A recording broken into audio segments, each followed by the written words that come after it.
तरी सुद्धा परत एकदा आभार. तर माझा आजचा विषय आहे जसं सांगितल्याप्रमाणे तसं पण स्टँडअप कॉमेडी नाहीये. कारण काय आपलं काय ठरलंय, म्हणजे आपलं असं काही ठरलं नाही विशेष काही. पण शक्यतो मराठीमध्ये बोलायचं म्हणून ठरलंय. त्यामुळे मी काय अर्थ काढला याचा, की मी उभं राहून विनोद करणार आहे तुमच्याकरता. पण एक कोणाला सांगू नका, की मी आता बसलोय म्हणून. फक्त तुम्ही गृहीत धरा, की मी उभा आहे म्हणून, हरकत नाही. तर मग प्रत्येक तसं. झालं काय, की हा कार्यक्रम आपल्या सगळ्यांना माहिती आहे, की 6-7 महिन्यापूर्वी होणार होता. तर 6-7 महिन्यापूर्वी होणार होता, तेव्हा माझ्या एका मित्राने खरंच म्हणजे मी त्यावेळेला त्याला हो का म्हटलंय मला अजून कळत नाहीये. पण त्यांनी माझ्या मनामध्ये किडा घुसवला. अहो त्यांनी घुसवला ठीक आहे हो, पण मी घुसवून घेतला ना. तो तो मोठा प्रश्न होता, की हो मी का घुसवून घेतला? आणि त्या माझ्या परम मित्राचं नाव म्हणजे डेरेल. आता डेरेल खूप चांगला मित्र माझा. पण त्याला काय बाबा त्या पाववाल्याला माहिती आहे ना काय म्हणतात ते? मुंबईमध्ये जे ख्रिश्चन लोकं असतात ना त्यांना पाववाले म्हणतात. सगळ्यांना माहिती असेल. तर त्यांनी माझ्या डोक्यामध्ये हा किडा घुसवला. त्याला फक्त एवढंच माहिती की मराठी बोलणारा माणूस आहे म्हणून. अरे पण मराठी बोलणं आणि मराठीमध्ये काहीतरी असं लोकांसमोर दाखवणं किंवा करणं ह्याच्यामध्ये जमीन आसमानाचा फरक आहे. आणि तुम्हाला तर कळेलच की माझं मराठी किती पाणी पितंय ते. तर तरी पण मी प्रयत्न करतोय. तर हा किडा घुसवला मग 6-7 महिन्यापूर्वी. त्यावेळेला काय परिस्थिती चांगली होती. पण त्यानंतर ना एक भयानक गोष्ट घडली हो. भयानक गोष्ट घडली म्हणजे काय, की आपल्या सगळ्यांच्या आयुष्यामध्ये ना एक बाई आली. अगदी सगळ्यांच्या हो, फक्त पुरुषांच्या नाही, बायकांच्या पण, लहान मुलांच्या पण याच्यामध्ये एक बाई आली. आणि त्या बाई नुसती आली नाही हो ती. ती खाली लो लोळली ती आपल्या समोर. म्हणजे धाडांत पडली खाली ती. उठायलाच तयार नाही. मग झालं काय शेवटी? सगळेजण त्याच्यावरनं कोलमडून खाली पडले. पडले सगळेच पडले आणि तोंडावरती पडले हो. नुसते पडले नाही, आपटले जोरदार. आणि त्यांचं इथे सगळं काळं-निळं झालं. काळं-निळं झालं इकडे म्हणून ते काय आपण घालतो ते हल्ली काय म्हणतात त्याला? ते तोंडावरती घालतो ना आपण ते मास्क. ते काय आणखीन कुठल्या गोष्टी करता नसतं हो. ते आपलं नुसतं सांगायला, की बाबा श्वास जाऊ नये, येऊ नये वगैरे, वगैरे याचं कारण कारण आहे. आणि त्या बाईचं नाव म्हणजे कोरोना. तर त्या कोरोनाने अशी आपली वाट लावली. त्यामुळे आता हे 6-7 महिने आपले पुढे गेले. चला, आता आपण आलोय या ठिकाणावरती. तर माझा आजचा विषय असा आहे, की मी त्या विषयांवरती त्यावेळेला पण खूप अभ्यास केला हो. त्या अभ्यासाचा आणि माझा काही संबंध नाहीये आणि हे माझ्या अर्धांगिनीला माहिती आहे. पण ती हे आता नाहीये. त्यामुळे काय जरा चांगलं आहे. तर अभ्यास मी केला त्यावेळेला. खूप विषयांचा अभ्यास केला हो आणि ते व्हिडिओ वगैरे बघितले. कुठले ते भाडी म्हटलं यांचा जाऊ दे म्हटलं. काय आपण आपला विषय निवडूया काहीतरी. त्यामुळे खूप विषय केला, खूप हे केलं, ते केलं. नाही झालं ते आणि आयुष्यात पहिल्यांदा अभ्यास केला हो एवढा. झालं काय? अहो परीक्षाच झाली नाही. काय करणार मी? सगळं मुसळकेरा. तर आता परत 3-4 आठवड्यापूर्वी आमचं सगळं ठरलंय असं करायचं. म्हणजे कालपर्यंत मी हो नाही करत होतो. कारण काय की माझ्या मनामध्ये होता एकच विषय येत होता हो आणि तो इतका विषय खतरनाक होता ना, की मी त्याच्यावरती जरा विचार करत होतो, हे करायचं की नाही करायचं? नाही करायचं. तर शेवटी मग मी ठरवलं, की बाबा काय का होऊ दे ना, बघूया ना, करूया काय ते लोकं नाही हसली तरी चालतील, कमीत कमी रडणार तर नाहीत. पण मग मी लोकांना सांगू इच्छितो, की बाबा आजचा माझा विषय खूप खतरनाक आहे. तर वाईट वाटून घेऊ नका, राग नका येऊ, हे या सगळ्या गोष्टी ज्या असतात ना, सूचना वगैरे येतात ना, त्या खाली अशा डिस्क्लेमर म्हणतो आपण त्यांना, त्या मी काहीही सांगणार नाहीये. तुम्हाला काय वाटेल ते वाटून घ्या, कारण तसं ते आहे. आणि माझा आजचा विषय आहे आपली आडनावं. आपल्या इकडे इतकी विचित्र बरं विचित्र नका म्हणा, इतकी गमतीशीर आडनावं असतात ना काही-काही, की त्याचं काही म्हणजे त्याचं काही मापनं लागत नाही काही. तर मग आणि पहिलं म्हणजे माझं नाव हर्ष. हर्ष नाव असतं लोकांचं, पण माझं पूर्ण नाव हर्षवर्धन. झालं काय, इथे आल्यानंतर या, या, या सिंचांना काही-काही आपली नावं घेता येत नाहीत. बरोबर की नाही? खास करून मोठी नावं. तर त्यांना माझं नाव काही घेता आलं नाही. काहीतरी ते आपलं हे करायचं अपभ्रंश किंवा हे ते वगैरे. बरं तुम्हाला एक सांगतो हां, की ह्या लोकांचं आपले मोठी-मोठी नावं घ्यायला यांची जिव्हा वळत नाही हो. इतर गोष्टींकरता यांच्या जिव्हा मजबूत वळतात चांगले अगदी. हे मी म्हणत नाहीये किंवा मी म्हणालो पण फक्त ऐकलेलं आहे हो. तर आडनावांकडे. मग मी विचार केला की बाबा आता आडनावाचं म्हणजे काय, आता कुठली आडनाव घेऊया, काय आडनाव घेऊया. तर मी आणि काय असतं की आपल्याकडे जे आडनाव पडलेले आहेत ते त्याला अर्थ असतो, तो आपल्याला माहिती नसतो. फक्त एवढंच होतं की हो, म्हणजे उदाहरणार्थ किंवा गावचे पाटील, गावचे सरपंच, देशमुख, देशपांडे, कुलकर्णी, सबनीस, पुजारी वगैरे, वगैरे, वगैरे. मग मी विचार केला मनामध्ये आणि माझ्या आतल्याच मनाने मला सांगितलं, "अरे सिंच्या, तू इतरांच्या आडनावाच्या मागे का लागलायस एवढा? स्वतःचं काय? स्वतःचं काय? काय आडनाव आहे तुझं? माऊसकर ना? हे असं कुठे आडनाव असतं का? माऊसकर? त्या आईला काहीतरी बोलतोयस तू? माऊसकर. खरं सांगतो मी तुम्हाला. तेव्हा माझे डोळे उघडले हो. माझ्या आतल्या मनाने मला सांगितलं तेव्हा, की बाबा लांब कशाला जायचं? आपलंच बघा ना काय ते. त्यामुळे माऊसकर. आता दुर्दैवाने मी पडलो इंग्लिश मीडियमचा. त्यामुळे माऊस चा अर्थ काय? उंदीर. अरे बापरे! म्हटलं उंदीर? लहानपणी जेव्हा मला माझं आडनाव माऊसकर हे कळलं, म्हणजे मी अगोदर म्हणणार होतो, की मला जेव्हा लहानपासून कळायला लागलं, पण तसं अजिबात नाही आहे. अजूनपर्यंत मला काही कळत नाही, असं अर्धांगिनीचं हे आहे आणि असं मी बोलू शकतो कारण ती इथे नाही आहे, आता परत सांगतो. तर ते माऊसकर. मग जेव्हा मला कळलं लहानपणी, की माझं आडनाव माऊसकर आहे आणि परत दुर्दैवाने इंग्लिश मीडियम त्यामुळे काय उंदीर. वडिलांना विचारलं, "अहो, हे काय? आपलं आडनाव असं कसं काय माऊसकर? आपले पूर्वज काय उंदीर तयार करायचे का? तर कर म्हणजे करणारे, माऊस." हे सगळं झालं असं. मग वडिलांना राग आला. ते म्हणाले, की "जाऊ दे ना, तुला काय करायचंय? तू आपलं आडनाव आहे माऊसकर, माऊसकर ठीक आहे." म्हटलं, "जाऊ दे, माऊसकर जाऊ दे." एक आडनाव गेलं. आईच्या माहेरचं आडनाव काय? जामखेडकर. हे कसलं आडनाव? जामखेडकर. जाम खाणारा, खेड खेडेगावातलं आणि करणारे. म्हणजे खेडेगावातले जाम करणारे लोकं? जाम कोणी करतं का तयार? नाही. बरं. मग आता त्याच्यावरनं पण मी जाम बोलणी खाल्ली आईकडनं वगैरे. म्हटलं आता आपलं नको, जरा काहीतरी वेगळं घेऊया आपण जरा, की नातेवाईक. नातेवाईक. अरे बापरे! मोठा इश्यू आहे. म्हणजे काय की त्यांच्या कानावरती हे पडू नये अशी माझी इच्छा आहे. पण आता हरकत नाही. पहिलं म्हणजे माझ्या आत्यांचे मिस्टर. आडनाव काय? शिरवाडकर. म्हणजे काय? शिरा करताना, शिरा वाढताना काही-काही करणारे ते शिरवाडकर. मग दुसरं असं, की माझ्या मेव्हण्याचं, सर्वात मोठ्या बहिणीचं नवऱ्याचं नाव. अहो, ते नाव ऐकताना ना मला खरंच मला खूप वाईट वाटलं हो, की बाबा हे असं कसं काय आडनाव असू शकतं आणि ही माझी मोठी आणि माझी बहीण आता आयुष्यभर हे आडनाव लावणार आहे. त्यावेळेला मी असेल की ते काहीतरी 15-16 वर्षाचा आणि मी ते नाव कसं वाचलं असेल, करशीकर. हां, करशीकर हे कसलं आडनाव झालं? तेव्हा वडिलांनी तेव्हा खरंच म्हणजे कानशिलात वाजवली एक चांगली आणि म्हणाले, "अरे नीट वाच ते. ते करशीकर नाही, खर्शीकर आहे ते. ख आहे तो ख." मी म्हटलं, "अरे बापरे!" मग मग आता आता म्हटलं बरं आहे, चांगलं आहे म्हटलं. मग त्यानंतर माझा एक मित्र आणि मी हे हे काय-काय आडनावं मी ना नागपूरला ऐकली, आपल्या विदर्भामध्ये. मी ते 3 वर्ष होतो. तर तेव्हा माझा एक चांगला मित्र, अगदी खास मित्र, त्याचा आणि तो माझ्यासाठी जरा म्हणजे गोष्टी लाईटली घ्यायचा. तर त्याचं आडनाव काय होतं? पोटदुखे. आता पोटदुखे हा तोही मला म्हणायचा, की "बाबा कसं काय मला आडनाव मिळालं हे?" म्हणजे पोटदुखे. आता आमच्या पूर्वजांचं काय कायम पोट दुखायचं का? का आमच्या पूर्वजांनी काय पोटदुखीवरती इलाज केला का? ते मला माहिती नाही म्हणून. पण असं आहे.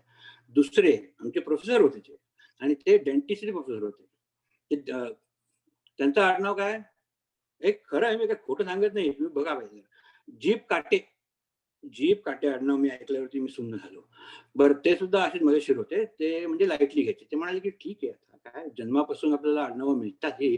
माझं नाव म्हणे जीभ काटे जन्मापर्यंत. आता मी डेंटिस्ट झालो आहे. म्हणजे मी काय आता आडनाव माझं बदलायचं? दात कडे ठेवायचा?" असं त्यांनी मला विचारलं. मी म्हटलं, "ठेवा, काय आता." मग दुसरं हे की आणखीन एक आडनाव माझ्या ह्याच्यामध्ये आलं ओळखीमध्ये, तोही चांगला मित्र माझा, की त्याचं आडनाव उद्यावर. आता हे आडनाव मी पहिल्यांदा ऐकत होतो. तर म्हणजे असंच बरेच आडनाव आपण पहिल्यांदा ऐकतो. तसं माझंच माऊसकर काय. तर मग उद्यावर. मग मी त्याची जरा खेचली. म्हटलं, "काय रे? तुझं आडनाव उद्यावर. मग आणि कोणाचं परवावर आहे का? किंवा तेरवावर आहे का? तो असा माझ्यावरती रागवला ना, तो मला फक्त मारायचा बाकी होता." आणि म्हटलं, "अरे तू असं काय करतोस?" परत माझ्या माझ्या आडनावाला मी त्याला बोट दाखवलं, की माझं आडनाव काय आहे म्हणून. बरं. आता आणखीन आपण साधे सोपे आडनाव घेऊया. ओके. तर साधे सोपे आडनाव म्हणजे काय की काळे, गोरे आणि हा माझ्या आयुष्यामध्ये घडलेला खरंच ही घटना आहे बरं का, की मी एका कार्यक्रमानंतर मला 2 व्यक्तींनी बोलावलं. ते म्हणाले, की "तू माऊसकर म्हणजे तोच का आमच्या वर्गातला एक होता माऊसकर, तो आता इथे ह्युस्टनला डॉक्टर वगैरे आहे तो वगैरे सगळं?" म्हटलं, "हो, ते माझे काका." मी म्हटलं, "मग तुम्ही मला कसे ओळखता?" आता विचार करा हां. इथे एक व्यक्ती उभी आहे, इथे एक व्यक्ती उभी आहे. बरोबर? ही व्यक्ती या व्यक्तीची ओळख करून देते, हे काळे. ही व्यक्ती या व्यक्तीची ओळख देते, हे गोरे. आईला म्हटलं, "तुम्ही म्हणजे खेचताय काय?"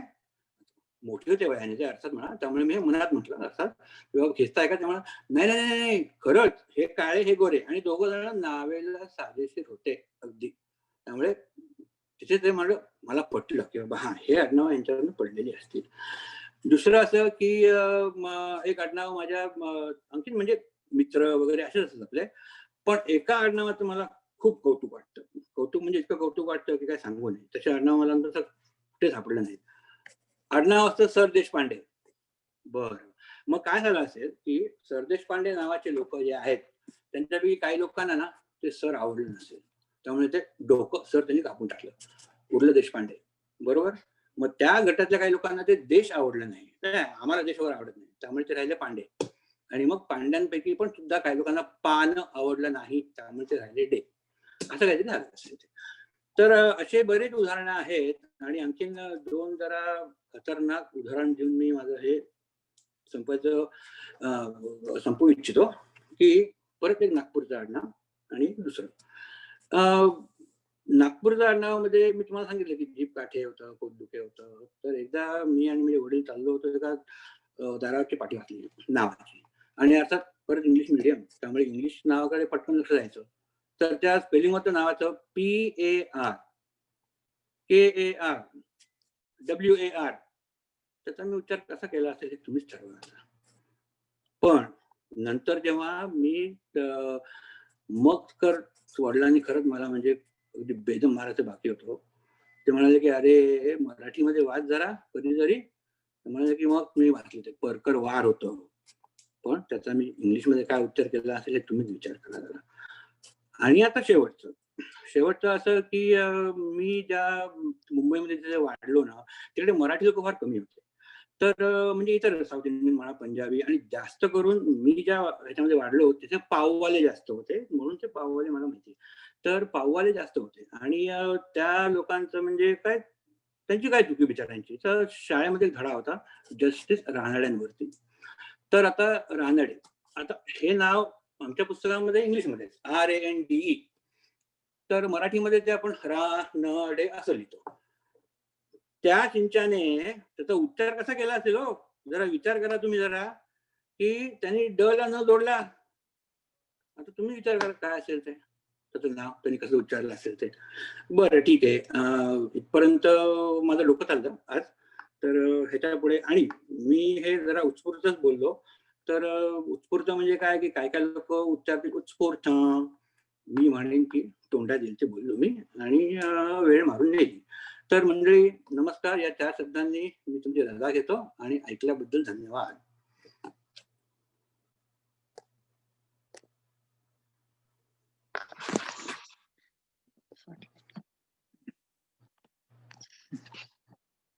मस्तच. छान झालं हर्ष. एकदम मस्त झालं तुमचं. आणि खरंच उत्स्फूर्त कार्यक्रम होता म्हणून मला मस्त वाटला म्हणजे छान वाटला एकदम. तर आता एक मिनिट हं. हां, तर आता आपण कोण आहे आता? हां, आता तुमचाच मित्र ॲक्चुअली हर्ष. तर डॅरेल परफॉर्म करणार आहे आता. आता अहो ज्यांना डेरेल नाही तो. डेरेल नाहीये. नाही डॅरेल लाईव्ह नाहीये. तो त्याचं रेकॉर्डिंग परफॉर्म करणार आहे. नाही पण त्याचं नाव डेरेल नाहीये. मग काय आहे? पाववाल्या. बरोबर. ते तुम्हाला माहिती आहे. माझ्यासाठी डॅरेल आहे तो. पण हां, तर डॅरेल परफॉर्म करणार आहे आणि आता ज्यांना ओर्लांडोमध्ये सगळ्यांना ज्यांना डॅरेल माहिती आहे, तर त्यांना माहिती आहे, की तो किती गमतीदार गोष्टी करू शकतो आणि तो म्हणजे स्टँड अप करायला लागला तर 1 तासभर पण करू शकतो आणि वी विल लव्ह इट. पण त्यांनी ते रिड्यूस करून 12 मिनिटाचं करायचं केलेलं आहे आणि आय एम शुअर आपण सगळे एन्जॉय करणार आहोत. तर डायरेल पिरस परफॉर्म करणार आहे. मी माझा व्हिडिओ ऑफ करते.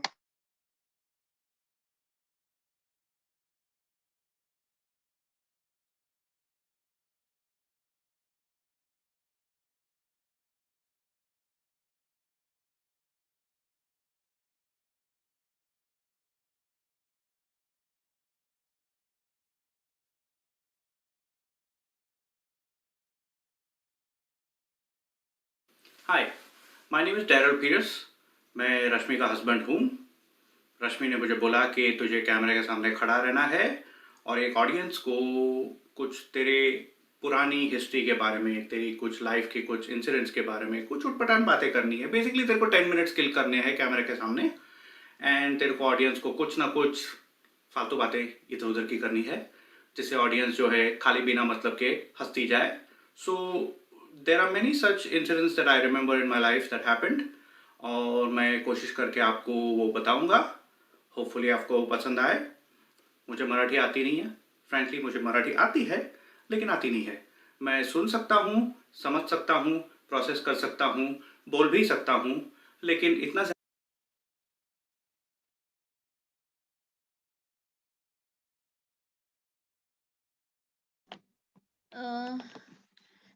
ऐकू येत नव्हतं असं मी ऐकलं, तर मी परत ट्राय करतेय. Okay.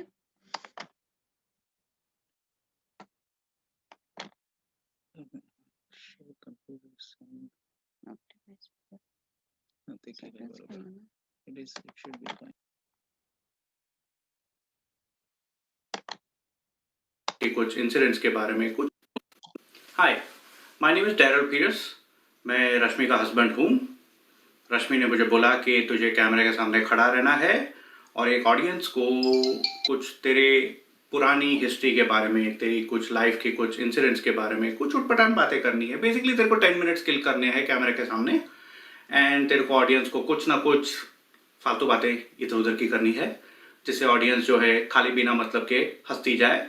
So there are many such incidents that I remember in my life that happened और मैं कोशिश करके आपको वो बताऊंगा। होपफुली आपको पसंद आए। मुझे मराठी आती नहीं है, फ्रेंकली मुझे मराठी आती है लेकिन आती नहीं है। मैं सुन सकता हूँ, समझ सकता हूँ, प्रोसेस कर सकता हूँ, बोल भी सकता हूँ, लेकिन इतना ज़्यादा बोल नहीं सकता कि आप लोगों को लगे कि वाह वाह कितनी अच्छी मराठी बोल ली। सो फ्रेंकली मैं मराठी में बोलने की अटेम्प्ट भी नहीं करूँगा। मैं हिंदी में बात करूँगा, सो आप लोग हिंदी सीख लो। This story is completely different about one single lady जिसने अकेले हाथ से पूरी बिल्डिंग को अपने कंट्रोल में करके रखा था। She was an old Parsi lady. Old Parsi lady ऐसी कि basically I don't know how to explain about her, but short में अगर मैं आपको अगर ये बोलूँ तो पतली सी, एकदम एकदम से पतली सी, यू नो लाइक सूखे बोम्बिल जैसी। ओके, पतली ऐसी जैसे कि ना तवे के ऊपर रखने से पहले वो छिली हुई मुर्गी होती है ना, एकदम वो पूरी मुर्गी को साफ करके बाद में एकदम से ना पूरा तवे के ऊपर रखो तो एकदम छिली हुई मुर्गी जैसी वो थी। कपड़े पहनती थी तो ऐसा लगता था कि जैसे हैंगर के ऊपर कपड़े लटक रहे। डरावनी जैसी एकदम। बाल देखो जैसे लंबे लंबे लंबे टाइप के एकदम से बाल। अंधेरे में बाहर निकल जाए तो बेचारी बचले यू नो बच्चे लोग एकदम डर जाए। और अब हमारे बच्चे लोग तो यू नो उसकी शक्ल दिन भर देखते देखते देखते इतने बेशर्म हो गए थे कि ना दिन में ना रात में बेसिकली डरने को लगे। लेकिन वो it was a scenario like so जा बच्चे वरना वो आ जाएगी। उसको एक इनडायरेक्टली नाम भूतरी करके दिया हुआ था। ओके, लाइक उसका नाम अलग ही था बट उसको नाम भूतरी करके दिया हुआ था just because she was scary. उसका चेहरा हैड लाइक इतने रिंकल्स फेस के ऊपर थे जैसे भारत का पूरा नक्शा उसके चेहरे के ऊपर था। It was literally like India का मैप था पूरा, you know like lines lines lines lines lines lines. इतने दांत देखो तो है ना लिटरली हाथी के दांत जैसे, यू नो लंबे लंबे इतने ऐसे बाहर। एंड ओवरऑल पर्सनालिटी एकदम शिड़ी पर्सनालिटी। थी तो ऐसी जैसे रास्ते के ऊपर खड़े रहे और बाजू में से ट्रक बेसिकली चली जाए तो वो हवा में उड़ जाए और मालूम भी नहीं पड़ेगा कहाँ उड़ गई। ओके, लेकिन शरीर के अंदर ऐसी ताकत थी, उसके अंदर ऐसी ताकत थी कि उसको बराबर से मालूम था कि किसी को अगर मारना चाहिए तो कहाँ बराबर मारना चाहिए कि जिससे वो उसके बाद बचाओ बचाओ बचाओ करके खाली इतनी आवाज करने की ताकत बचे उसके अंदर। That person will never stand up after that. उसको एक ही फटका, खाली एक ही फटका पड़ा कि उसके बाद वो जमीन के ऊपर, दैट्स इट। और साफ साफ बोलती भी थी, तुम लोग मेरे को भूटी बुलाते हो ना, मेरी भी माँ ने है ना 17,000 शैतानों का सून खून टमाटर सास के अंदर मिक्स करके पिया है, उसके बाद मेरे को पैदा किया है, इसलिए मैं भूटी जैसी हूँ। बोलो क्या बोलने का है? सीधे सीधे बेशर्मा, कोई फर्क ही नहीं उसको। एक दिन ऐसा बातें करते करते मेरे घर में मेरे मुंह से कभी कुछ निकल गया होगा, क्योंकि मैं छोटा था, मेरे मुंह से कभी ऐसा निकल गया था कि वो बेचारी ऐसे ऐसे करके नाचती रहती है, लेकिन बहुत बार वो बैठ कर ना ऐसा रोती भी रहती है कि ना कि काइंड ऑफ वो दिन और ऐसे वैसे, और वो तो बैठ बैठ के आँख में से ना फुट फुट के बेसिकली रो रही है करके। सो मेरी मम्मी को काइंड ऑफ बुरा लगा। मेरे अंकल को बेसिकली बोला कि किसी दिन एक ऐसा कर के हम लोग कुछ खाना वाना कुछ अगर बनाते हैं ऐसा कुछ, या तो तू मटन अगर बाजार से लेके आता है तो एक बिरयानी या ऐसा कुछ मैं बनाती हूँ, इसको बुलाते हैं घर में और घर बुला के उसको खिलाते विलाते वो सब, उसको खुश करके उसको चाहिए तो उसको बेचते, तो कम से कम उसको ऐसा लगेगा कि कोई बिल्डिंग में कोई तो है कि उसके बारे में सोचता है करके। सो बेसिकली उन्होंने बुलाया, उसको बिरयानी खिलाई और एकदम अच्छा ऐसा दबा के इतना सारा ऐसा ना खा खा खा खा खा खा खाया, इतनी हड्डी चमड़ी एकदम से है ना, एकदम हैंगर पे लटकते हुए कपड़े की तरह एकदम थी वो, लेकिन ऐसा इतना भर के बेसिकली उसने खाया। खाने के बाद उसको इतना ऐसा खुश लगा, कितना अच्छा लगा, तुम लोग कितने अच्छे लोग हो, कितना अच्छा ये वो blah blah blah blah blah. Okay, uncle ने बोला चलो एक काम करते, आपको मैं बाहर भी लेके जाती हूँ, तू स्कूटर पे बैठी हुई कितना टाइम तेरे को हो गया कि तू स्कूटर पे कभी बैठी है, या कुछ याद आ रहा है तू लास्ट कब स्कूटर पे बैठी थी? मेरे को तो सालों हो गए, मैं कभी बैठी ही नहीं हूँ करके। तो बोले अच्छा चल मेरे तेरे को स्कूटर का राउंड मरवा के लेके आता हूँ करके। तो बेसिकली गए नीचे, स्कूटर ऑन किया और उसके बाद उसको बैठने को लगाया। सो शी वाज लाइक साइड पे बैठते हैं, ऐसे साइड पे नहीं, ये तो बेसिकली है ना मोटरसाइकिल पे है ना, स्पोर्ट्स बाइक के ऊपर बैठती है, ऐसा ऐसे आराम से बैठी, ऐसे पीछे से अंकल को पकड़ा एकदम, चला। ओके चलो, तो स्कूटर लेके चलाया बिल्डिंग के बाहर, ऐसा मतलब बिल्डिंग के बाहर वो जो गली थी करके, तो वो गली से बाहर लेकर गए, अच्छा खासा राउंड लेके मारा, कहीं दूर जाके 5-10-15 मिनट का अच्छा खासा राउंड मारा। तो राउंड मारा तो उसमें शी जस्ट लाइक इट इवनिंग, शाम का टाइम था, सनसेट ऑलमोस्ट हो गया था, एंड शाम का टाइम, ठंडी ठंडी हवा अच्छी आ रही है, एंड शी इज लाइक उसके लंबे लंबे भूत जैसे बाल सब बेसिकली उड़ रहे हैं, साथ में उसकी जो पतले पतले जो कपड़े हैं वो साथ में ऐसा फर फर फर फर फर फर करके सारे उड़ रहे हैं, एंड शी लाइक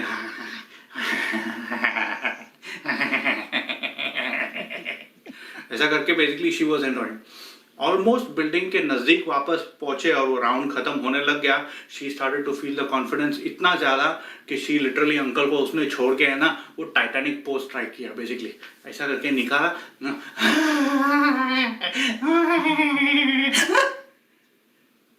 अंकल ने बोला क्या हुआ? अरे सत्यानाश, अरे तो अंकल ने एकदम से ब्रेक लगाई, बिल्डिंग के सामने ही है, उतरी बाइक पे से और सॉरी स्कूटर पे से उतरी और एकदम से भाग करके झाड़ियों में एकदम से ढूंढना चालू किया उसने, ऐसे पैनिक मोड में एकदम से ऐसे। तो अंकल बोली अरे क्यों हुआ क्या, लेकिन क्या हुआ अचानक से, तेरे को ये तो पता क्या हो गया करके। And she turn around towards uncle face, turn around जो था 1 2 and 3 गायब, मतलब वो उसके 3 जो दांत थे वो तीनों नकली दांत थे, और उसने वो जो टाइटैनिक करके किया वो 3 दांत उड़ गए और वो जमीन के ऊपर किधर जाके गिरे आइडिया नहीं है, but he literally lost it. अरे मेरा दांत सब गिर गया, अभी मैं खाना कैसे खाऊंगी, अरे मेरा क्या होगा, ऐसा था।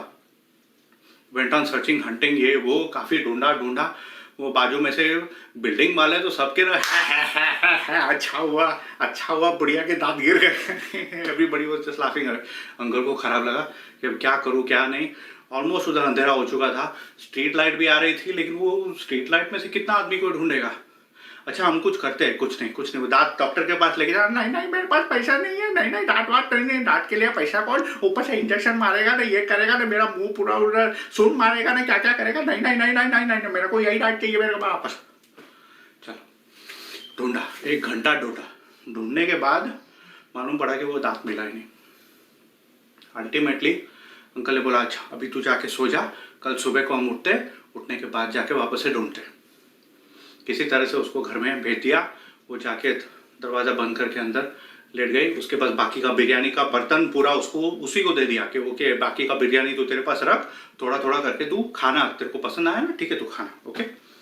लेकर गई घर में, अंदर बंद करके रखा।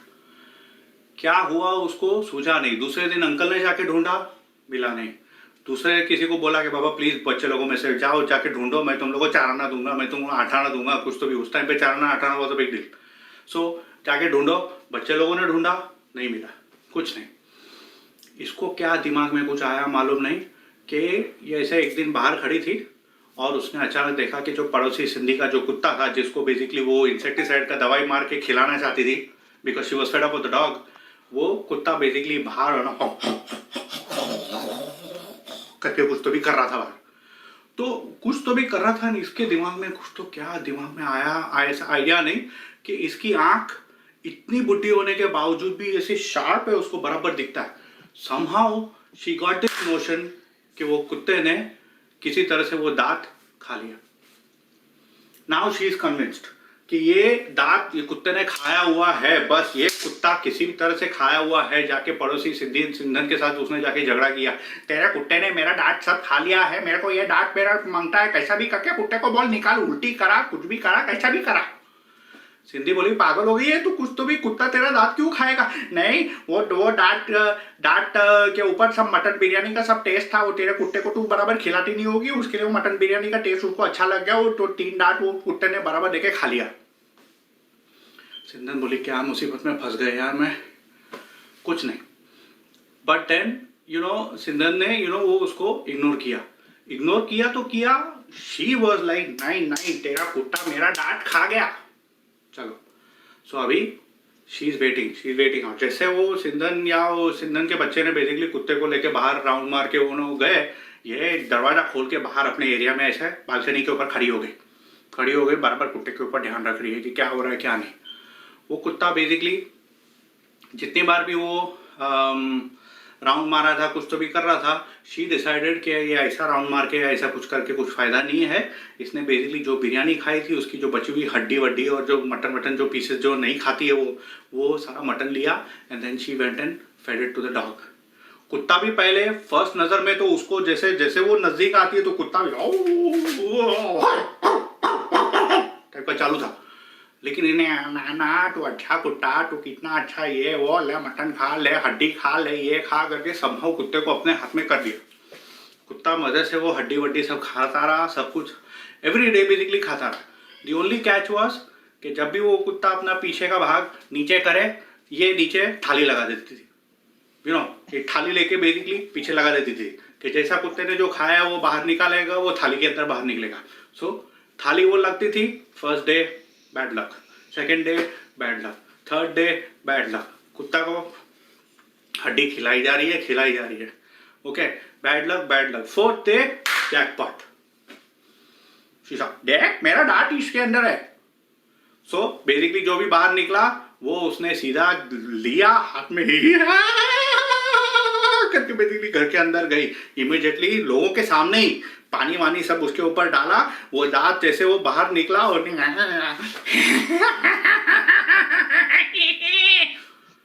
लोग व्हाट द हेल, लोगों ने पूरी बिल्डिंग में लिटरली अरे बाप रे ये क्या कैसी औरत है यार, ओ माय गॉड। धोना बोना कुछ नहीं है, पानी वानी डाला उसने, ऐसा क्या करके सीधा लगा डाला। एवरीबॉडी शिट, कुछ नहीं, कोई फर्क नहीं उसको लगा मस्त, मेरा दांत वापस आ गया, मेरे को I am very happy. Bus it's an incident whether we like it or not, but I have gone through, so I just am narrating this and that's all. Thank you.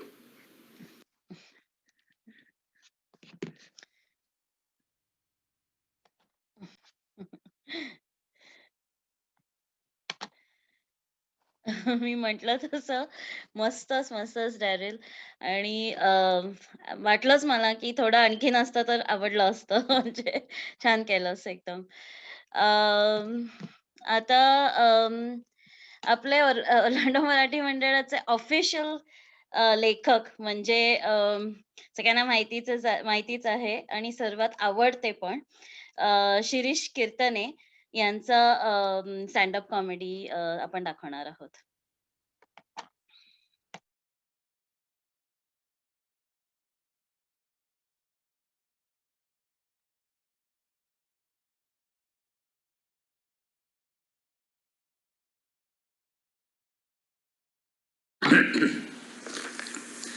तर परवाच मी नॉर्थ कॅरोलिनामध्ये माझ्या मुलाकडे चाललो होतो. तर एअरपोर्टवरती जाताना गाडी चालवत होतो. मला माहित नाही हा तुम्हाला अनुभव आलेला आहे की नाही ते, की जेव्हा जेव्हा आपण ज्या लेनमध्ये असतो ती लेन अत्यंत स्लो चाललेली असते. धावपळ करून आपण लेन बदलावी तर ती लेन पुन्हा स्लो चालवायला जाते. आणि का कोण जाणे मला हे माहिती नाही की माझ्या पुढे माझ्या नशिबानं दानशूर करण्याचे वंशजच का आलेले असतात. जो येईल त्याला पुढे लावून देतात, जो येईल त्याला पुढे लावून देतात, आणि त्यामुळे आपल्या त्याला लेट होतो. त्यामुळे मी घुसून एकदम लेन बदलली. लोकांच्या शिव्या आणि दाखवलेली मधली बोटं ह्याच्याकडे दुर्लक्ष करून मी घुसलो तर खरा त्या दुसऱ्या लेनमध्ये, परंतु माझ्या नशिबाप्रमाणे ती लेन मुंगी सारखी सरकत चालू लागली. आता बंपर टू बंपर ट्रॅफिक मध्ये तुम्ही काय म्हणता ना ते तुम्हाला कळलंच असेल. त्यामुळे माझं लक्ष पुढच्या कारच्या बंपरकडे गेलं आणि तिथे मला एक स्टिकर दिसला. त्यावरती लिहिलं होतं, म्हणजे खरं तर ते वाचून माझ्यासारख्या सदाशिव पेठेतल्या माणसाच्या भोळ्या मनाला जरा धक्का बसला. परंतु अमेरिके दृष्टीने कदाचित ते एक बालगीतच असेल. गाडीवरती स्टिकर होता, all men that I meet are like diapers, always on my फुल्या फुल्या फुल्या अँड फुल ऑफ फुल्या फुल्या फुल्या पुन्हा. तुम्हाला कळलंच असेल मी काय म्हणतोय ते. अमेरिकन संस्कृतीचं दारुण स्वरूप दाखवणारं हे असलं स्टिकर मी मागे सुद्धा पाहिलेली होती. नाही म्हणजे हिट मी आय नीड मनी हे आणखीन एक टीचर्स सोसायटीचं उदाहरण. त्याचप्रमाणे मागे एकदा डॉक्टर्सच्या पार्किंग लॉटमध्ये मी एक दुसरं स्टिकर पाहिलं होतं. त्याच्यावरती लिहिलं होतं, support your local trial lawyer, send your kid to medical school. किंवा आणखीन एक म्हणजे wife for sale, take over the payments. आता या सर्व स्टिकर्स मध्ये जरी काही सत्य असलं तरी कुठेतरी थोडस हृदयाला एक कळ मात्र नक्कीच पोचते. तर अर्थात आपण अमेरिकेत सेटल झालोय त्यामुळे ह्या सगळ्या गोष्टीत नाविन्य काहीच नाही. आणि आपली सगळे आणि आपली मुलं आणि आपले नातू याच मधनं बदलातनं हळूहळू जाणार आहेत. पण फ्लॉरिडामध्ये मी आलो ते न्यूयॉर्कमधनं, त्यामुळे न्यूयॉर्कचं ड्रायव्हिंग आणि फ्लॉरिडाचं ड्रायव्हिंग यात फारच फरक आहे असं म्हणायला हरकत नाही. आणि न्यूयॉर्कमधले कॅब ड्रायव्हर्स म्हणजे धन्य आहे बाबा त्यांची. पण मला असं वाटतं की न्यूयॉर्कचे कॅब ड्रायव्हर आणि पुण्यातले रिक्षेवाले यांच्यामध्ये काहीतरी साम्य असावं. नाही म्हणजे पुनर्जन्मावरती विश्वास असलेला माझा, मला तर नक्की असं वाटतं की पुण्यातले रिक्षावाले मेल्यानंतर पुनर्जन्म होऊन अमेरिकेत किंवा न्यूयॉर्कमधले कॅब ड्रायव्हर म्हणून जन्माला येत असावे. आणि त्याचप्रमाणे अमेरिकेतले काही कॅब ड्रायव्हर मेल्यानंतर त्याच्या पूर्व पुण्यामुळे पुण्यामध्ये रिक्षावाले म्हणून जन्माला येत असावे. हे अशासारखंच मला नक्कीच वाटतं. नाही म्हणजे रिक्षामध्ये बसलं भारतामध्ये की आपला जीव मुठीत धरून आपण बसावं असं वाटतं. सेम गोष्ट रिॲक्शन होते ती म्हणजे न्यूयॉर्कच्या कॅब ड्रायव्हरमध्ये बसल्यानंतर. ते असे काही तिरकी सुरकी चालवतात की काय विचारू नका. मी एकदा कोथरूडून पिंपरीला गेलो होतो. पिंपरीला पोचल्यावर माझ्या लक्षात आलं की बरेच दिवसात कधीही न म्हटलेली मारुती स्तोत्र आणि रामरक्षा मला संपूर्णपणे पाठ आहे, कारण त्याचं पठण मी जवळजवळ 11 वेळा दोन्ही गोष्टी केल्या होत्या. तर मागे एकदा एक सांगलं जातं की मागे एकदा एक न्यूयॉर्कचा कॅब ड्रायव्हर आणि एका मोठ्या चर्चचा पादरी हे दोघेही मेले आणि मेल्यानंतर ते स्वर्गाच्या दारात ठोठावत होते. तेव्हा चित्रगुप्ताने दोघांना आत घेतलं आणि त्यांच्या पापपुण्याच्या हिशोबाची वही उघडली. पहिला नंबर होता तो त्या कॅब ड्रायव्हरचा आणि त्या कॅब ड्रायव्हरकडे पाहून त्यांनी पाहिलं, वही बंद केली. त्याला म्हणाल, तू स्वर्गामध्ये, तुझी भरती स्वर्गात. आता तुला काही पृथ्वीवर जायची जरूर नाही, तू स्वर्गात जा. पुढचा नंबर आला पादऱ्याचा. तर त्याला तो म्हणतो, त्याने वया उघडल्या बंद केल्या, वया उघडल्या बंद केल्या, पुन्हा पाहिलं आणि त्याला म्हणतो की हे बघ, तुला 2 आठवडे स्वर्गात, नंतर मी आपण ठरवू. पादरी भयंकर गरम झाला. अहो म्हणे त्या कॅब ड्रायव्हर वाल्याला, तो दारू पितो, सिगरेटी ओढतो आणि वाटेल त्या गोष्टी करतो, त्याला तुम्ही स्वर्गात पाठवलं आणि मी जो येशू ख्रिस्ताचा संदेश सगळ्यांना सांगतोय अख्ख्या आयुष्यभर, त्याला तुम्ही फक्त 2 आठवडे. तेव्हा चित्रगुप्त त्याला म्हणाला, तुझं म्हणणं बरोबर आहे, परंतु हे तो जेव्हा ड्रायव्हर गाडी चालवत असतो तेव्हा सर्व लोक देवाची करुणा भासून प्रार्थना करत असतात आणि तू जेव्हा 2-2 तास सरमन देतो चर्चमध्ये, तेव्हा अर्धे लोक झोपलेले असतात, त्यांचं लक्ष पण नसतं. तर हा जो साम्य आहे न्यूयॉर्कच्या कॅब ड्रायव्हर आणि रिक्षावाल्या, हा मला नंतर खूपच जाणवला. मी जेव्हा अमेरिकेत आलो तेव्हा पहिले 6 महिने बेकार होतो आणि रिकामटेकडा होतो. त्यावेळी मी ड्रायव्हर्स लायसन्स घ्यायला एका RTO मध्ये गेलो होतो इथल्या. जेमतेम पैसे दिलेले आणि 2 आठवडे गाडी चालवून मी ते आलेलो. गाडी कुठे चालवता येत होती? माझ्याकडे इंटरनॅशनल ड्रायव्हर्स लायसन्स होता. तो दाखवून म्हणून मी RTOत गेलो. त्या बाईला म्हटलं, अहो बाई, माझ्याकडे मला लायसन्स हवा आहे. कारण की न्यूयॉर्क मधली जी पॅरलर ड्रायव्हिंगची वगैरे टेस्ट असते ती भयंकर कठीण असते. ती बाई मला म्हणाली, आम्ही फक्त रेसिप्रॉसिटी देतो, ती स्टेट लायसन्सला देतो, इंटरनॅशनल लायसन्सची आमचा काही संबंध नाही. मी माझं डोकं खाजवलं.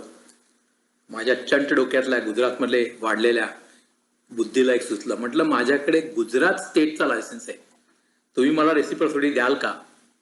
त्या बाई म्हणे, अर्थात, any state license will give reciprocity, international license no, not right.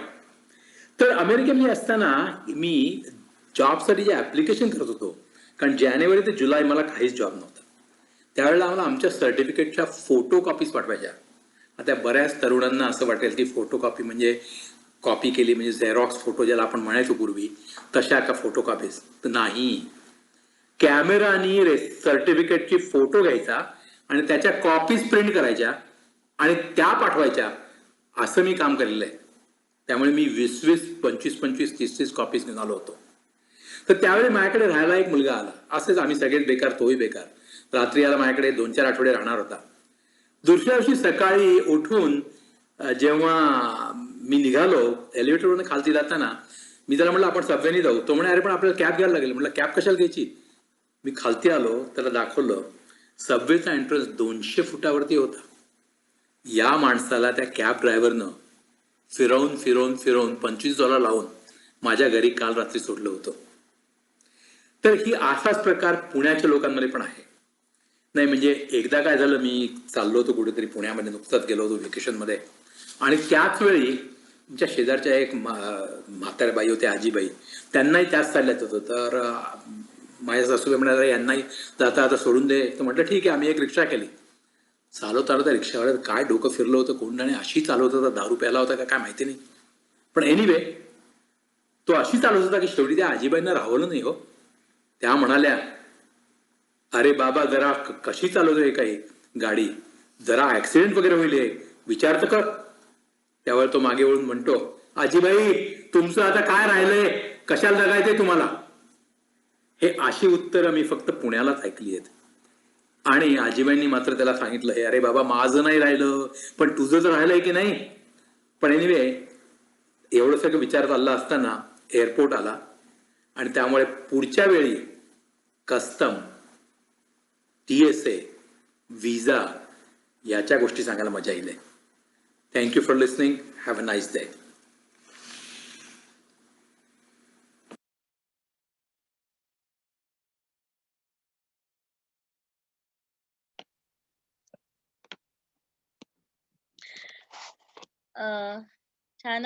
छानच झालं शिरीष, एकदमच मस्त. आणि पुढच्या वेळेचे टॉपिक्स पण छान आहेत.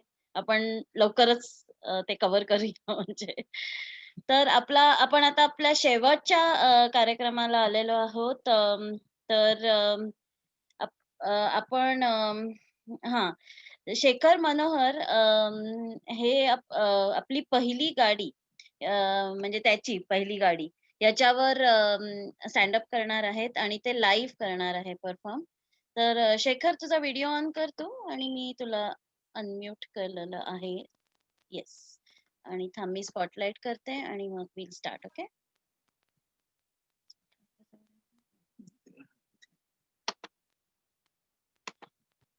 Shekhar you can start. थांब मी माझं पण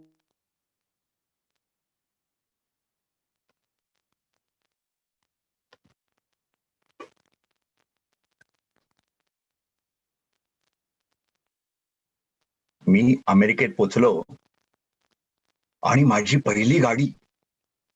अहो केवढा आनंद, केवढी एक्साइटमेंट.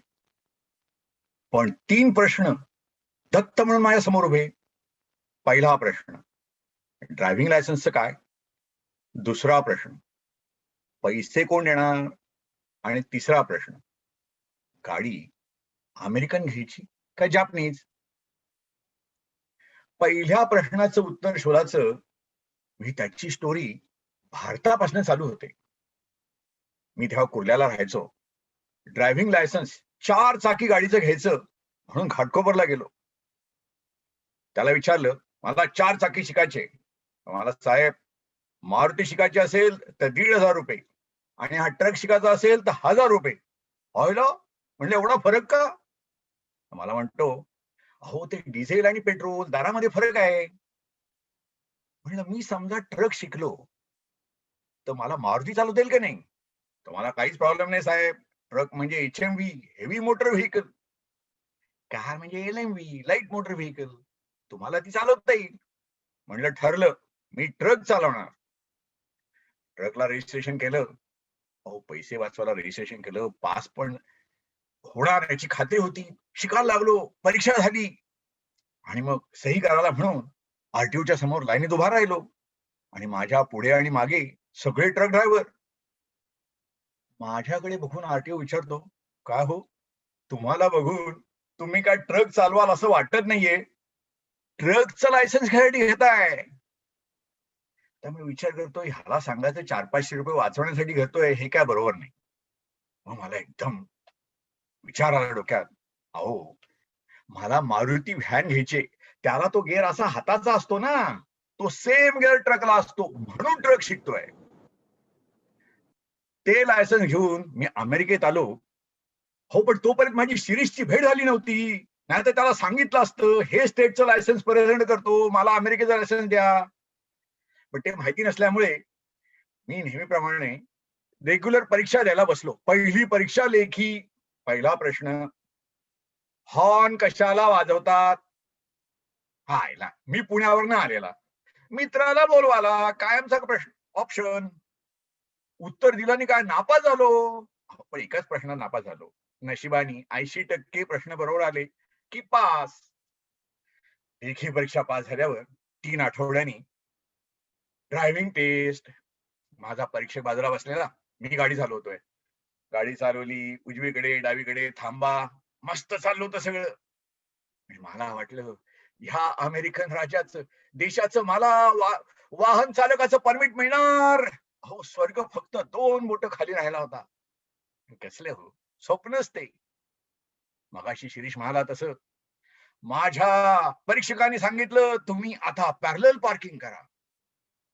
म्हणजे फुटपाथच्या बाजूला समजा 2 गाड्या उभ्या असल्या तर त्याच्या मध्ये बरोबर गाडी लावायची.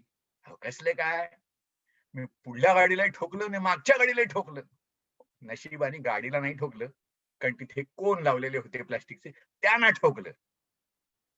बरेच मेहनत केली आणि सर्वात शेवटी मला लायसन्स मिळालं. मग ते लायसन्स घेऊन दुसऱ्या प्रश्नाच्या उत्तराला सुरुवात केली. दुसरा प्रश्न, पैशाचं काय? ऍप्लिकेशन केलं बँकेला. अहो मला पैसे हवेत. बँकवाला म्हणतो, अहो पण तुमच्याकडे क्रेडिट हिस्ट्री नाही. म्हटलं ते काय असतं? तो मला म्हणाला, काही नाही, लोन घ्यायचं, वेळच्या वेळी हप्ते भरायचे, म्हणजे क्रेडिट हिस्ट्री तयार होते. अहो म्हणून मग लोन द्या ना. आयला, हे बरं आहे, कोंबडी आधी का अंड आधी, हे आम्ही महाराष्ट्रामध्ये एकमेकाला कोडं सोडवायला सांगायचो. अहो पण त्याचं प्रत्यक्ष अनुभवाला मिळायचं अमेरिकेत आल्यावर, हे मात्र एकदम वेगळंच. माझ्या नशिबाने माझ्या कंपनीचं एका क्रेडिट युनियनशी टायअप असल्यामुळे मला लोन मिळालं. चला, ड्रायव्हिंग लायसन्स आणि कॅश, 2 प्रॉब्लेम सॉल्व्ह झाले. राहिला प्रश्न तिसरा, गाडी अमेरिकन का जापनीज? काय सांगू तुम्हाला, अहो इलेक्शनच्या कालावधीत मी डेमोक्रेटिक पार्टीला मत देऊ का रिपब्लिकन पार्टीला मत देऊ, असा अनुभव. ज्याला विचारावं त्याला जर अमेरिकन कार आवडत असेल तर तो असा हिरीने सांगायचा, जापनीज कार ह्या आयुष्यात घेऊ नको. अनुभव उलटा, एखादा जर जापनीज कार आवडत असली, अरे कसली अमेरिकन घेतोस? थोडक्यात काय, माझा प्रश्न सुटलाच नाही. मग ठरवलं आपण स्वतःच गाडी बघायची आणि मग ठरवायचं कुठली आवडतीये. गाड्या बघायला सुरुवात केली. अहो पहिलीच गाडी, डीलरनी दरवाजा उघडला आणि म्हटलं, साहेब या बघा कशी गाडी आहे, काय काय सुविधा आहेत. अहो गाडीमध्ये 9 कप होल्डर आहेत. म्हणलं हे गाडी बसताना नुसते पितात, म्हणजे तसलं नाही हो, म्हणजे कोल्ड्रिंक पितात का गाडी चालवतात? त्यांनी गाडी दाखवलं, आम्हाला किंमत म्हणाला, साहेब गाडीचे 20,000 रुपये होते. म्हणलं आता असेल, माझा कुठे अनुभव. मी त्याचं ब्रोशर वगैरे घेतलं, घरी आलो. त्याच्या स्पर्धकाकडे पुढल्या आठवड्यात गेलो, त्याने दुसरं ब्रोशर दिलं आणि त्याच्या कोटमध्ये 18,000. म्हणलं अमेरिकेमध्ये MSRP वगैरे काय नाही, काय तोंडाला येईल तो भाव. पण मी पण भारतात नाही आलेला, म्हणलं असं थोडीच चालतोय, निगोशिएशन करायची काय, आपल्याला पण जमतंय. पहिल्या डीलरचा फोन आल्यावर त्याला सांगितलं, हो तू तर मला 15,000लाच गाडी देतोय. 15,000? तो मला म्हणतो, no problem, I will match the price. म्हणलं शाळेला हा डायरेक्ट मॅच द प्राइस, हा काय गाडी देणार का नुसता सांगायला देणार आहे इंजिन बिंजिन काढून? हे काय खरं नाही. पण हा अनुभव अमेरिकन डीलर काय जापनीज डीलर काय सारखाच आला मला. पैशाच्या निगोशिएशन बाबत सारखंच टेन्शन की हा गंडवतोय का काय. काळजी करू नका, तेव्हाच आकाशामध्ये बघितल्यावर असा तारा दिसावा, नाही ग्रह दिसावा, म्हणजे नाही का आपला तो सॅटर्न कसा वेगळाच हो, असा ग्रह त्याच्या भोवती असं वलय, तसा मला प्रकाश दिसला. अहो म्हणजे सॅटर्न हो. तेव्हा सॅटर्न नावाची गाडी होती, आता कंपनी बंद पडली. पण त्यांची स्पेशालिटी म्हणजे निगोशिएशन नाही, प्राइस फिक्स. म्हणलं हरकत नाही, म्हणजे संपूर्ण अमेरिकेत काय गंडाचं ते सगळे गंडतील, मी एकटा नाही. गाडी घ्यायचं ठरलं, सह्या केल्या, गाडी ताब्यात घेतली. अर्थात मी ड्रायव्हिंगला, शोभना बाजूला बसलेली. आम्ही चालवत चालवत घरी येत होतो. अहो पण तेव्हा GPS नव्हतं, म्हणजे असा प्रिंटेड नकाशा, त्यात बघायचं कुठे जायचं, ते शोभना शोधते कुठल्या रस्त्याला वळायचं आणि एक्झिट कुठलं घ्यायचं. बरोबर ओळखलं आणि मी एक्झिट चुकीचं घेतलं आणि मी टोल रस्त्यावर.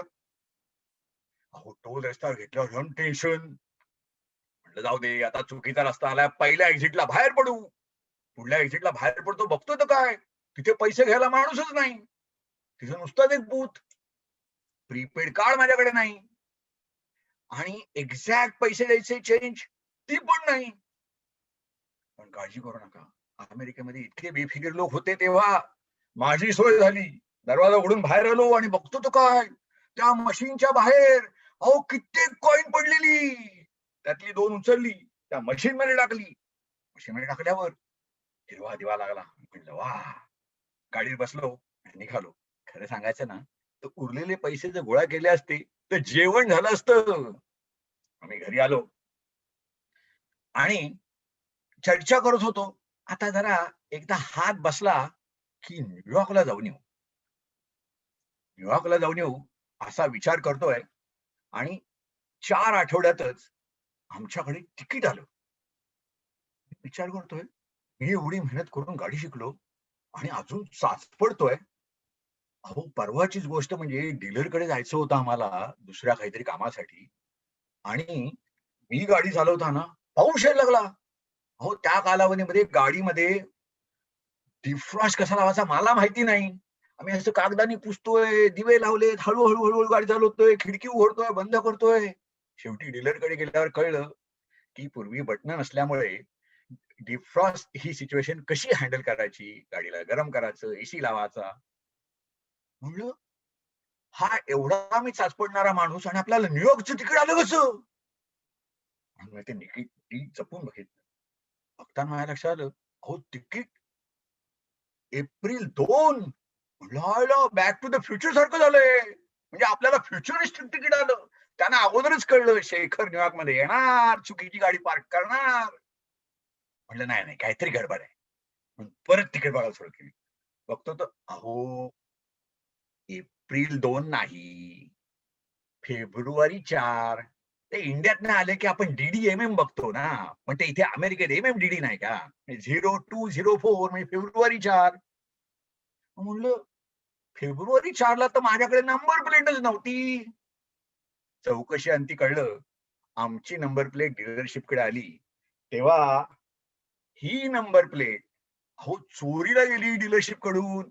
ही चोरीला गेली आणि त्या पठ्ठ्यानी ती न्यूयॉर्कला जाऊन गाडी चुकीची पार्क केली आणि मला तिकीट मिळालं. मी न्यूयॉर्कला पहिला गेलो नसलो तरी माझी नंबर प्लेट नक्की जाऊन आली.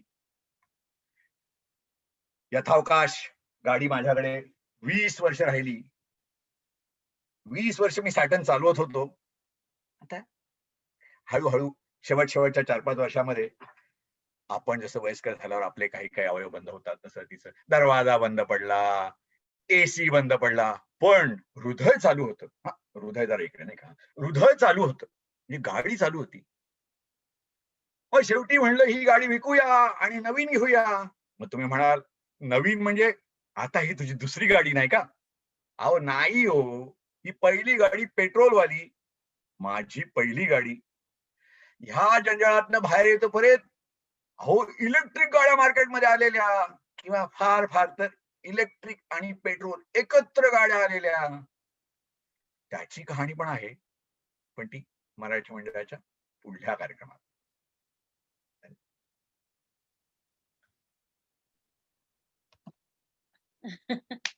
मस्त शेखर. अमेझिंग. एक मिनिट हा, मी व्हिडिओ रिमूव्ह स्पॉटलाइट. ओके, सगळ्यांना ओपन करते. Shekhar good job. आणि आता मी सगळ्यांनाच ऍक्च्युली कमेंट करायला ओपन करणार आहे, सो त्यामुळे एक मिनिट हा, मला लेट मी कसं करतात रे हे व्ह्यू बदलायचं. थांब थांब. हा ओके ओके ठीक आहे. येस, बिफोर आय स्टार्ट, सगळ्यांना ओपन करण्याच्या आधी पहिले शेखर गुड जॉब. आणि सगळ्यांनाच ऍक्च्युली मस्त मस्त मस्त मजा आली. कार्यक्रम 1.5 तास एकदम कसे गेले कळलं नाही. मस्त मजा आली. आणि पुढच्या जसं रश्मीनी सांगितलं होतं, पुढच्या महिन्यात दर विकेंडला आपले कार्यक्रम लाईन्ड अप आहेत. आणि बाकीचे अजून तारखा आणि टाइम ठरायचे आहेत, पण आपला मराठी मंडळाचा जो कार्यक्रम आहे तो 22 तारखेला आहे. आणि आपले कलाकार, आपल्या मंडळातले कलाकार काही परफॉर्म करणार आहेत, आपण काही करणार आहोत. मी तुम्हाला त्याचा ईमेल पाठवणारच आहे. तर 22 तारीख 4 वाजता, save the date, save the time आणि नक्की या. मी पार्टिसिपेंट्स ना अलाव अनम्यूट ऑल करतीये. ओके, कसं करायचं? हा, अनम्यूट झालं, करता येतंय तुम्हाला आता. तुम्ही करून तुम्हाला तुम्ही पण कलाकारांचं स्तुती करू शकता. तुम्ही काही सांगू शकता. येतंय अनम्यूट करता सगळ्यांना? हा ओके ओके. शेखरला शनीची पनवती लागली होती. ती होती माहिती नाही, 2 पैकी 1 काहीतरी सॅटर्न म्हणून म्हटलं शनीची कृपा किंवा 7.5 एक काहीतरी. So that was good. सगळे परफॉर्मन्स छान झाले. आणि नाईस टू कोऑर्डिनेट.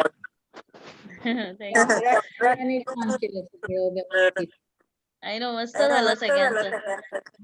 व्हिडिओ पण ऑन करा की दिसेल तुम्ही कोणाला कोणाला. रश्मी काय बोल. हे शोभना एकदम मस्त परफॉर्मन्स झाला. पल्लवी व्हिडिओ ऑन कर. शिरीष तू अगोदर भेटायला हवा होतास रे, ते ड्रायव्हिंग लायसन्स मिळालं असतं मला रे. नाही पण खऱ्या गोष्टी आहेत त्या, म्हणजे त्यातलं खोटं नाहीये. Every one of them is real. In fact नंतर मागे एकदा ऐकलं होतं की ऑलिम्पिक मध्ये एक कोणीतरी कॉल केला तिकिटासाठी अटलांटाला की मला ऑलिम्पिकची तिकीट घ्यायची आहेत. त्या बाई विचारलं की त्यामुळे मी न्यू मेक्सिको कॉल करतेय. त्यामुळे नाही मग तुमच्या एम्बसीत जायला लागेल. त्यामुळे आम्ही मेक्सिको म्हणजे न्यू असेल नसेल we don't care. You have to go to your embassy.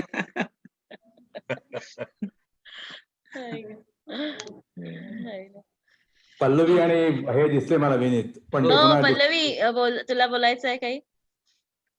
Vineet, Pallavi बोलेल ना. पल्लवीचं तरी माहिती होतं त्याला, आपल्याला, विनीतची कला आपल्याला माहिती नव्हती. मस्त विनीत.